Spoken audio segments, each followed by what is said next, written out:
ಅಸಂಘಟಿತರಾಗಿ ದುಡಿಯುತ್ತಿರುವ ಕಾರ್ಮಿಕರ ಕಲ್ಯಾಣಕ್ಕಾಗಿ ಕಾರ್ಮಿಕ ಇಲಾಖೆ ಅಂಬೇಡ್ಕರ್ ಕಾರ್ಮಿಕ ಸಹಾಯ ಹಸ್ತ ಯೋಜನೆಯನ್ನ ಜಾರಿಗೆ ತಂದಿದೆ.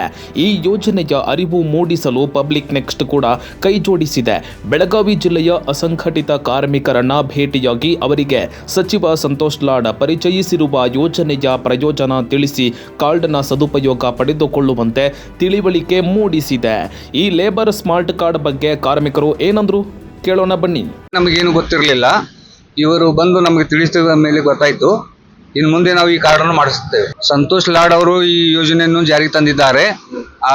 ಅದರ ಅಡಿಯಲ್ಲಿ ನಾವು ಇದಕ್ಕೆ ಮೆಂಬರ್ ಆಗುತ್ತೇವೆ. ಪಬ್ಲಿಕ್ ಟಿವಿ ಚಾನೆಲ್ದವರು ಬಂದ್ ಕೇಸಿನೆಲ್ಲ ಮಾಹಿತಿಯನ್ನು ಕೊಟ್ಟಿದ್ದಾರೆ. ಮತ್ತು ನಮ್ಗೆ ಯಾವುದೇ ರೀತಿ ಇದರ ಗೊತ್ತಿರಲಿಲ್ಲ. ಇವ್ರ ಕಡೆಯಿಂದ ನಮಗೆ ಎಲ್ಲ ರೀತಿ ಗೊತ್ತಾಗಿದೆ. ಹೀಗಾಗಿ ನಾವು ಇದನ್ನೆಲ್ಲ ಮಾಡಿಸ್ಕೊಂಡು ಒಳ್ಳೆ ರೀತಿಯಲ್ಲಿ ಇದು ಮಾಡಿಬಿಡ್ತೇವೆ. ಹಾಗೂ ಮತ್ತು ನಮಗೆ ಯಾರು ಪರಿಚಯ ಕೂಡ ಇದ್ರೂ ಎಲ್ಲ ಅವ್ರಿಗೆ ಹೇಳಿಕೇಸಿ ಎಲ್ಲ ಮಾಹಿತಿಯನ್ನು ಕೊಡ್ತೀವಿ ನಾವು.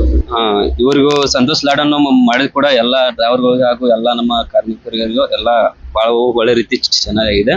ಇದು ನಾವು ಕೂಡ ಮಾಡಿ ಎಲ್ಲ सहकरिस्तेव ಅಂತ. स्मार्ट कार्ड बद्दल आम्हाला काय माहिती नव्हतं.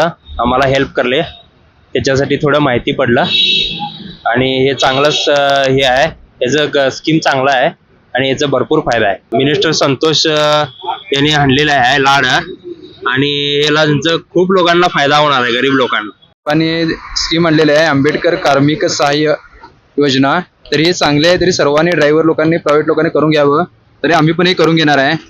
आणि पब्लिक टीव्हीने आम्हाला सांगून सगळं पटवलेलं आहे. तरी आम्हाला चांगलं वाटलं आहे आणि आता आम्ही करून घेतो. संतोष लाड यांचे आमचे धन्यवाद म्हणतो.